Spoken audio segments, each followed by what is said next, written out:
Okay, so let's look at logarithmic functions.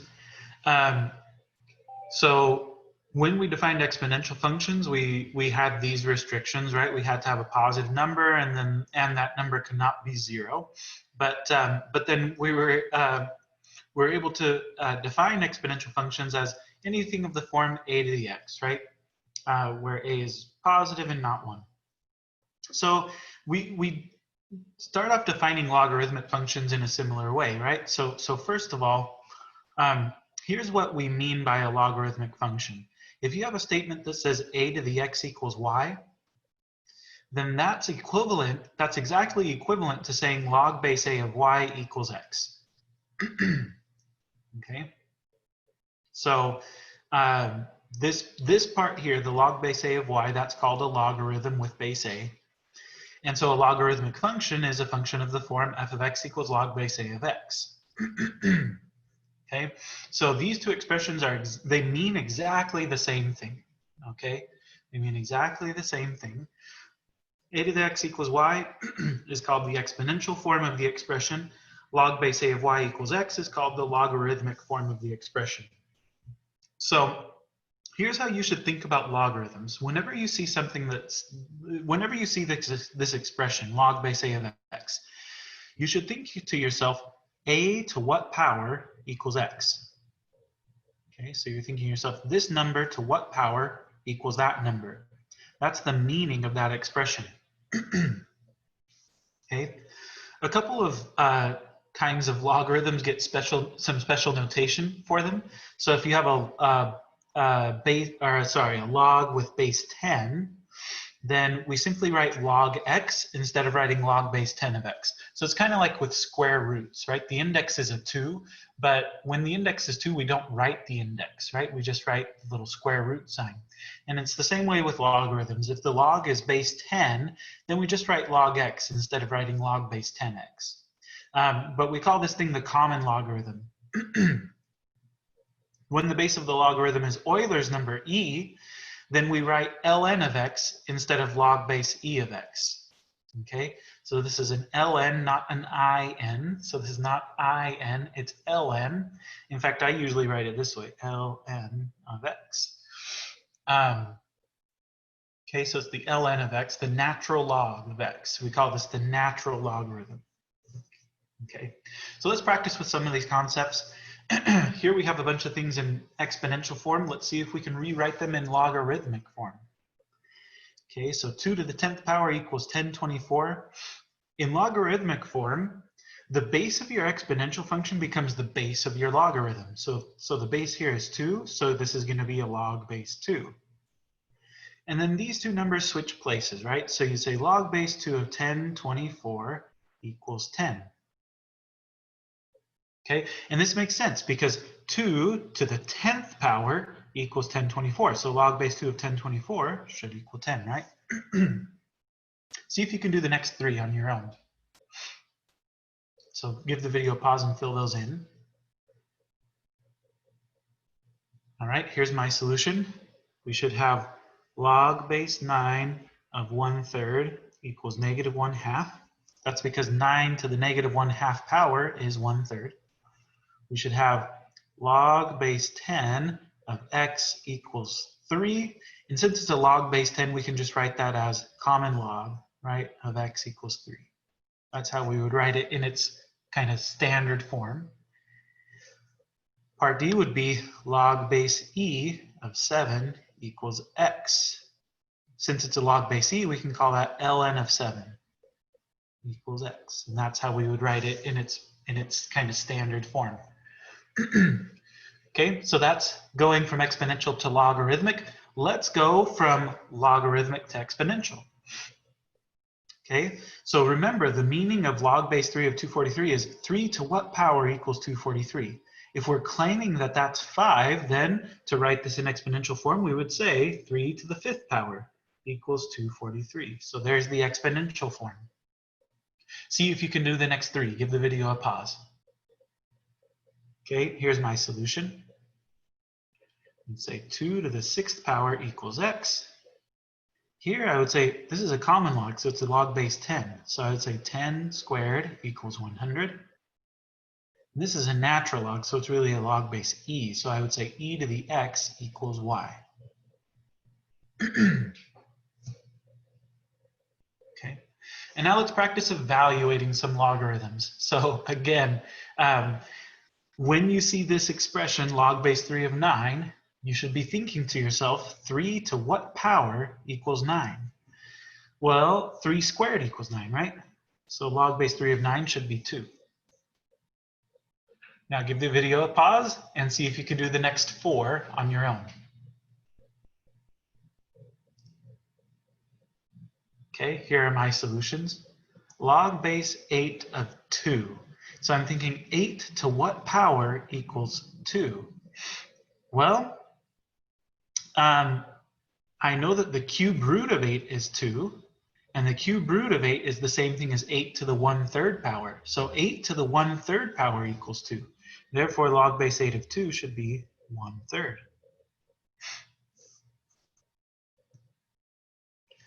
Common log of 1 over 100. Common log is a log base 10. So I'm thinking 10 to what power equals 1 over 100? Well, it's got to be a negative exponent, right, to get to 1 over 100. But not 10 to the negative 1, because that would just be 1/10. So this must be 10 to the negative 2, right? 10 to the negative 2 is 1/100th. Therefore, log base 10 of 1/100th is negative 2. Log base 9 of 1/3. So 9 to what power equals 1/3?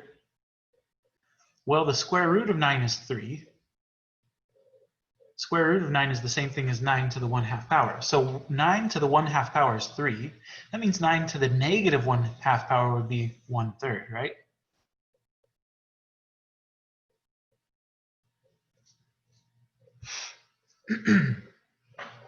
And then finally part E, log base 1/2 of 32. We would think 1/2 to what power equals 32? Well, if I use a positive exponent, like 2, 3, or 4, I'm just going to get 1/4, 1/8, or 1/16. Those are going to keep getting smaller and smaller. I want to get to 32. That tells me I should use a negative exponent, right? Like 1/2 to the negative 1 power, for example, would be 2. And 1/2 to the negative 2 would be 4. So how do I get to 32? I think I need to go 5 times, right? 2 times 2 is 4, times 2 is 8, times 2 is 16, times 2 is 32. So 5 iterations. So I think this is going to be negative 5. I think 1/2 to the negative 5th power is 32. Okay, so hopefully that gives you some understanding, right? A pretty clear sense of how logarithms work. Now, the way that we defined logarithms up here, we said a had to be a positive number, right? So the base of the logarithm has to be positive. But also the arguments have to be positive. So the number that you plug into the logarithm has to be a positive number. Like here it was 9, 2, 1/100th, 1/3, 32. And that's because since your base is positive, when you raise a positive number to any exponent, you're going to get a positive number back. Right? You're never going to get a negative number. So something like log base 2 of negative 4 is undefined, right? Because you'd have to think to yourself, 2 to what power equals negative 4? Well, there is no real number that'll do the trick. Maybe it's better to say, it's not that it's undefined. It's just that it's not real. It's not real.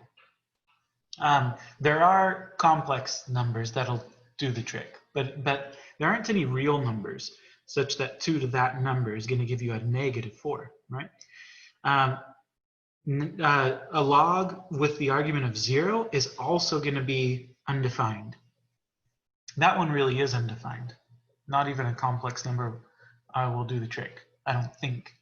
I guess I'd have to give that some thought, but I don't think that you can get 0 by raising any number to any exponent, even if it is a complex one. But anyway, so for the purposes of this class, negative arguments and 0 arguments are going to be considered undefined, I guess. I guess we can say they're undefined. They're definitely not real numbers, we'll say that. Okay, So consequently, the graph of a logarithmic function is blank to the left of the y-axis, because if you can't plug in any negative numbers, then you're not going to have any outputs on the left-hand side of the graph. So in fact, logarithmic functions have the following properties. So the graph of log base a of x is going to have a vertical asymptote at 0. Draw a little sketch. It's going to be increasing if a is greater than 1 and decreasing if a is between 0 and 1. And then they go through the points 1, 0, a1, and 1 over a negative 1. And if you're thinking, wow, those look awfully familiar to the points that exponential functions go through, you're right. They're the same points, just with the x and y coordinates switched around. Okay? But generally speaking, so if a is greater than 1, then your logarithmic function is going to look something like this. And if a is between 0 and 1, then your logarithmic function is gonna, oh, what's it gonna look like? It's going to look like this. Is that right?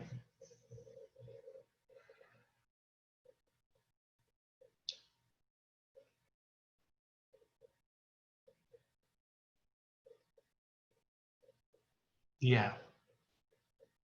So that's what your logarithmic function is gonna look like. We'll practice doing one of these to maybe verify if what I'm saying right here is correct. Let's do this. Let's graph some of these things. So log base 2 of x. I know that it's going to go, well, first of all, I know it's going to have a vertical asymptote. And then second of all, I know that it's going to go through the point 1, 0. I know it's going to go through the point A1. A in this case is 2, right? So it's going to go through 2, 1. And I also know that it's going to go through 1 over A, so 1 over 2, 1 half, negative 1. 1 half, negative 1. This makes sense, of course. We're just plugging in, if we plug in A here, in this case, if we plug in 2, log base 2 of 2 is 1, because 2 to the first power equals 2. I could also plug in 4. If I plugged in 4, I would say 2 to what power equals 4? Well, 2 squared equals 4, right? So the point 4, 2 should be on there as well. 1, 2, 3, 4, 2 should be on there. I could plug in 8. If I plug in 8, 2 to what power equals 8? Well, 2 cubed equals 8, right? So 8, 3 should be on there. 1, 2, 3, 4, 5, 6, 7, 8. 1, 2, 3 should be on there. So then you get a nice idea of what this thing looks like.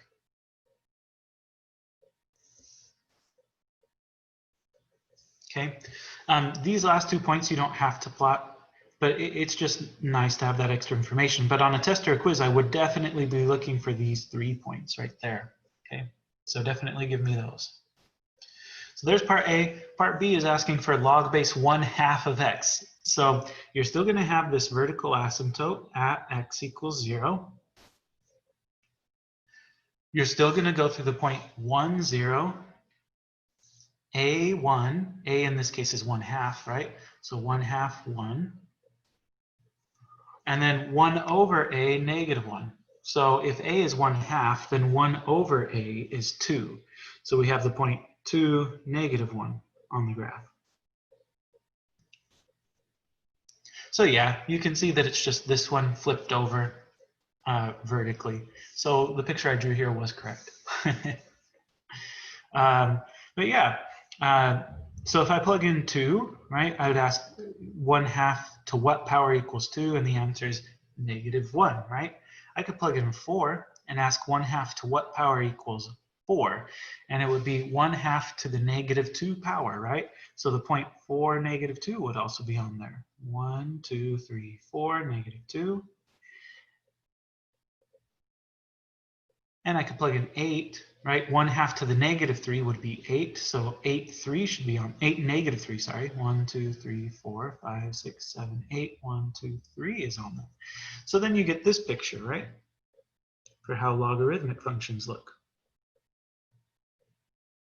For how this particular logarithm looks, right? If the base is between 0 and 1. So, so that's how these things work. Okay. So you can see you're increasing here, decreasing there, right? Let's do one that has, or let's do a couple that have some transformations attached to them. So here we're going to be shifting right 2 units. So I'm just going to shift my axis system right 2 units. So of course my x-axis remains where it was before. But now this is my new axis system, and now I can just graph f star of x equals log base 3 of x relative to this new axis system. So I know that it's going to go through the point 1, 0. I know that it's going to go through the point 3, 1, 1, 2, 3, 1. And I know it's going to go through the point 1/3, negative 1. So I get that picture.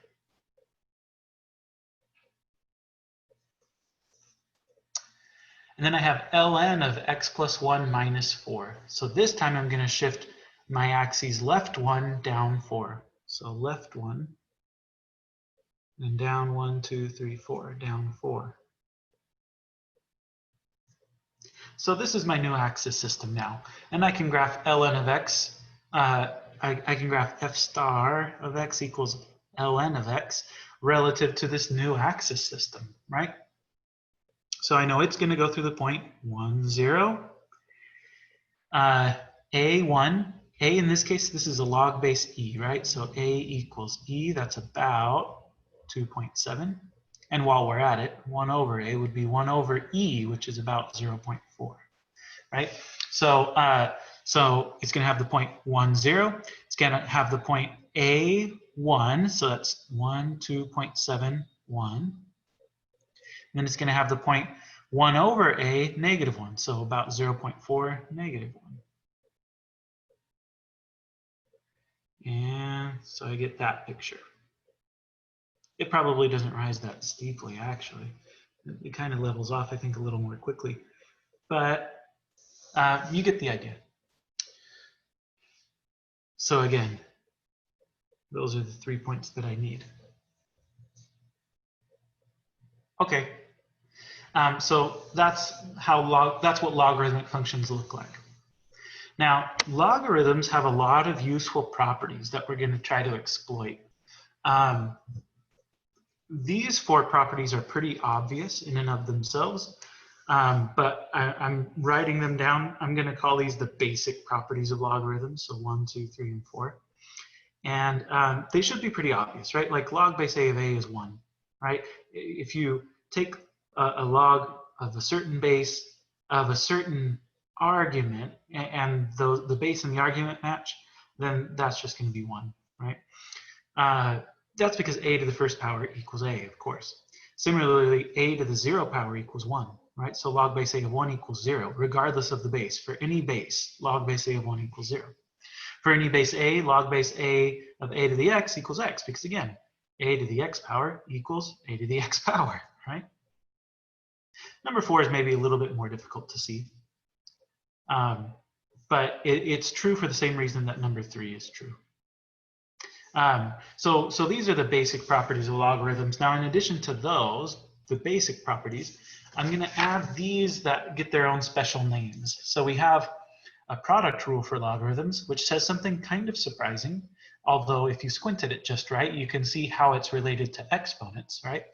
But log base A of m times n is log base A of m plus log base A of n. So it's really interesting, right? Because you're used to just being able to distribute. And so you might think log base A of m times n is log base A of m times log base A of n, as if the logarithm distributes across the multiplication, but it does not, right? That is not a true statement.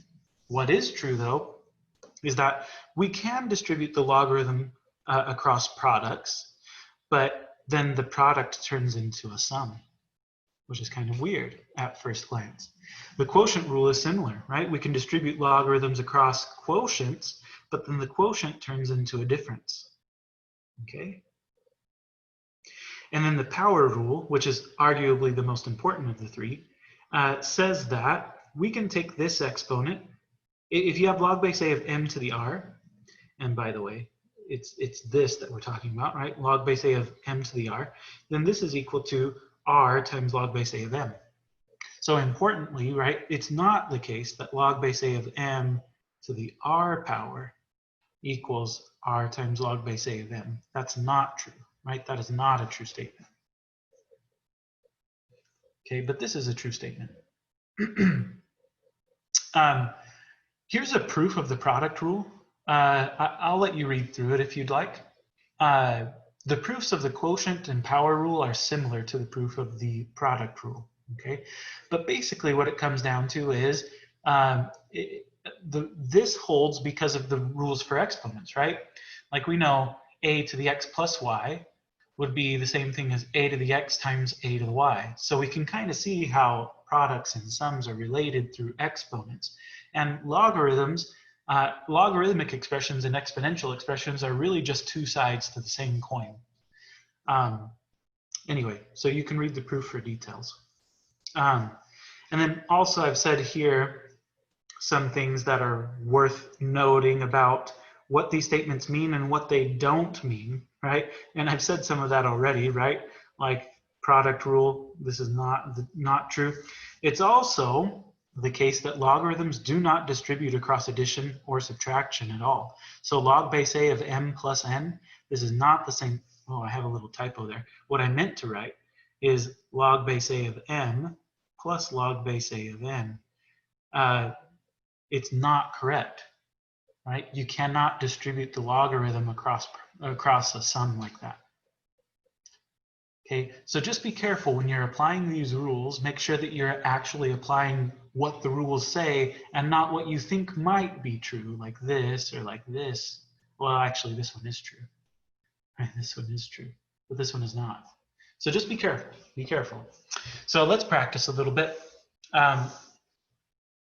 When I say to write in expanded form, what I mean is to use the product rule and the quotient rule and the power rule as much as you possibly can to break this down into like as many logarithms as you can, basically. Right now it's written as a single logarithm, but let's see if we can write it, you know, kind of in as many logarithms as we can. So, first of all, what I would say is I see a quotient here. And I've got to undo that quotient before I can even think about trying to undo anything else. So I'm going to use the quotient rule, right? ln of 2x minus 1 divided by x plus 4. That should be ln of 2x minus 1 minus ln of x plus 4. Now from there I can start to think about, can I break these logarithms down any further? And the answer is no.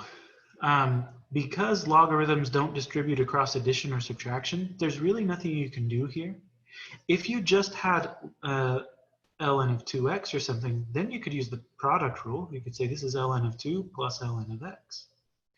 But we have ln of 2x minus 1.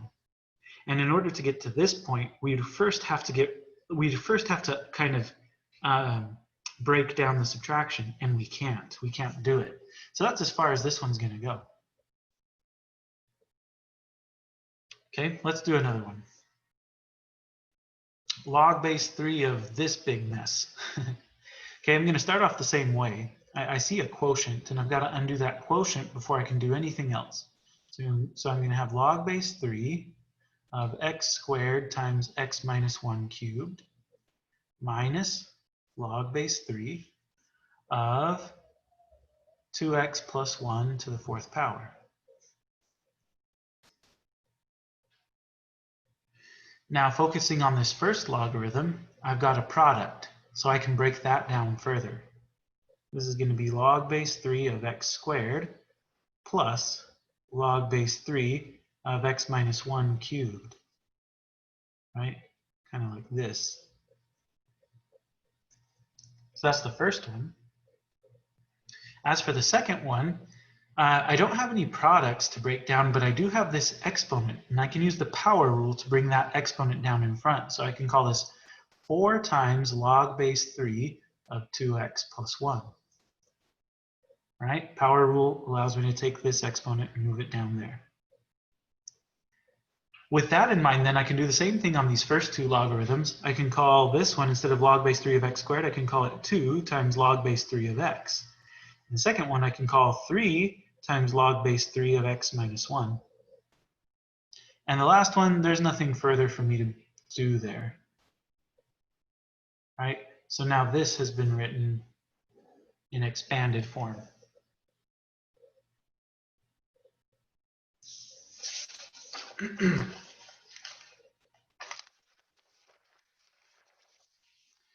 Okay, here's one more.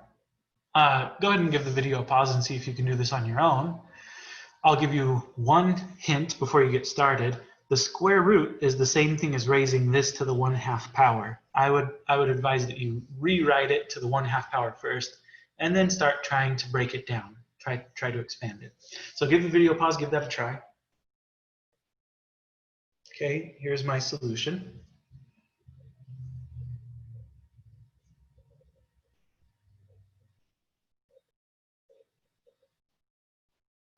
Okay. And now before I can do anything with this quotient, I have to get rid of this exponent, right?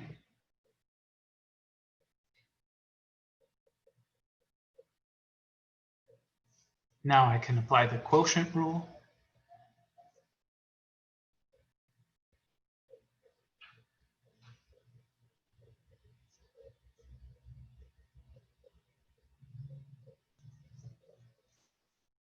And now for this first one, I can apply the product rule.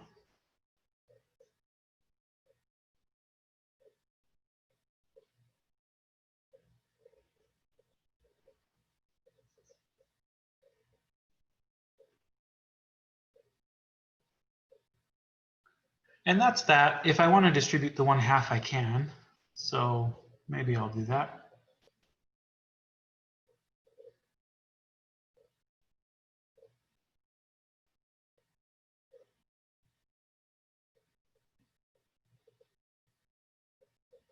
And there we go. A couple things to say. So first of all, note that 1/2 log base 4, or sorry, 1/2 log base 10 of x, I can rewrite that as 1/2, or sorry, I can rewrite that as log of 4 to the 1/2 power. And 4 to the 1/2 power is just 2, right? So this is just really log 2. So I could rewrite this first term as log 2, right? Another thing to point out is that maybe you thought, well, I don't want to write that to the 1/2 power and then bring the 1/2 in front. What I want to do instead is use the product and quotient rules for radicals that we know from chapter 2 and just rewrite this as log of, root 4, root x, root y over root z, and then deal with the logarithms from there. That would be a perfectly valid approach. You're going to end up at the same place, okay? Eventually you'll end up at the same place. So more than one way to skin a cat. And as long as you're getting here, then you're good. Let's see if we can go the other way around and write in condensed form. So when I say to write in condensed form, I mean to write it in as few logarithms as possible. So in this case, I've got these two logarithms, I'm subtracting them. So I can combine them into a single logarithm using the quotient rule. This is going to be log of 2x over 10y. And I can simplify that, right? This is log of x over 5y, just reducing the fraction. Part B. These ones, so I'm adding them, so definitely I think the product rule is going to be in my future, but before I can apply the product rule, I've got to get rid of these coefficients. And I can do that by applying the power rule in reverse. This coefficient of 2 is going to become an exponent of 2. And this one is going to become an exponent as well. So we have ln x squared plus ln x squared plus 1 to the 1/2 power. And now I can apply the product rule, right? I can say this is ln of x squared times x squared plus 1 to the 1/2 power. And that's that, right? If you like, you can call the 1/2 power the square root. So, you could write this as ln of x squared times the square root of x squared plus 1. And that would be also correct. Okay, see if you can do part C on your own. Give the video a pause.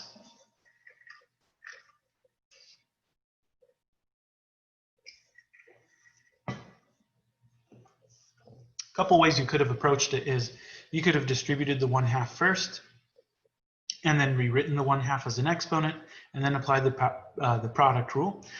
The other thing you could do is apply the product rule now, which I think is what I'm going to do, is 1/2 log of x plus 1 times x minus 1. And I'm going to go ahead and FOIL that out. 1/2 log of x squared minus x plus x cancel minus 1. And now the 1/2 power I can rewrite as log of x squared minus 1 to the 1/2 power, or if you prefer, it could be log of the square root of x squared minus 1, right? So that also works. So that's that. Okay, so hopefully you're feeling somewhat comfortable moving or working with logarithms, okay? One more thing that I want to say in this section is that on the first page, we looked at several logarithms that we were able to compute in our heads, right? All of these logarithms down here, we were able to compute in our heads. We can't always do that. So, for example, try to think about log base 7 of 5. You'd have to think to yourself, 7 to what power equals 5? And that is not an easy task to do in your head. So for these things, we use a calculator. Excuse me. So we're going to use a calculator to compute these kinds of things. Most of us don't have a log base 7 button on our calculator. I do, but it's hidden under a bunch of menus and stuff. So there's an easier way for me to compute these kinds of things. And if you don't have a log base 7 button on your calculator, then there's an easier way for you to do it too. You don't have to have a log base 7 button. What you need to do is use what's called the change of base formula. So it turns out that log base b of x can be rewritten in terms of any other base you like. So in particular, the buttons you usually have on your calculator are the common log and the natural log button. You probably have both of those buttons on your calculator. I actually only have one of those buttons. I only have a natural log button. So I always convert to natural logs. But you'll get the same answer whether you're converting to common logs or natural logs. So log base b of x is the common log of x divided by the common log of b. Or, equivalently, it's the natural log of x divided by the natural log of b. Or, equivalently, it's the log base a of x over the log base a of b for any base a, right? But these two are the ones that are useful because those two are the ones that are actually on your calculator, right? You actually have common log and natural log buttons on your calculator. So let me just show you how to use your calculator to do stuff like this. Again, I'm going to be converting to natural logs. You could convert to common logs. You're going to get the same answer. All right, log base 7 of 5. To do this on my calculator, I would convert this into ln of 5 divided by ln of 7. So this is ln of 5 divided by ln of 7. Which is about 0.827. It's an irrational number, right? But we'll say it's about 0.827.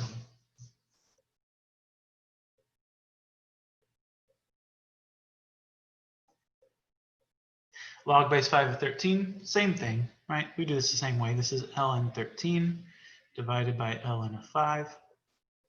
Right? The base always goes in the denominator. The argument goes in the numerator. Let's see how much that is.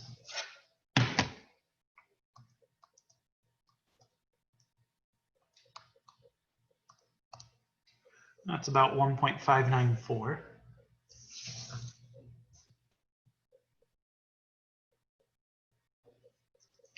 ln 17, well, you don't have to do a change of base for that because you should have an ln button on your calculator. So you just put in ln 17.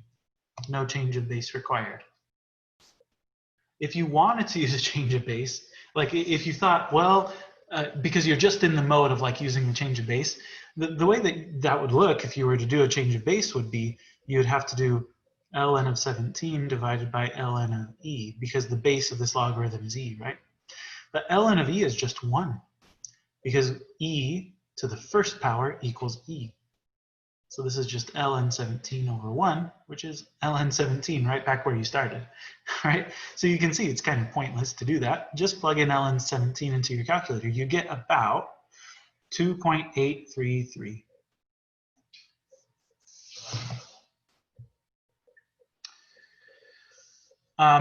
Okay, one more thing. Sketch a quick graph of f of x equals ln x and use it to calculate these limits. Okay, let's do it.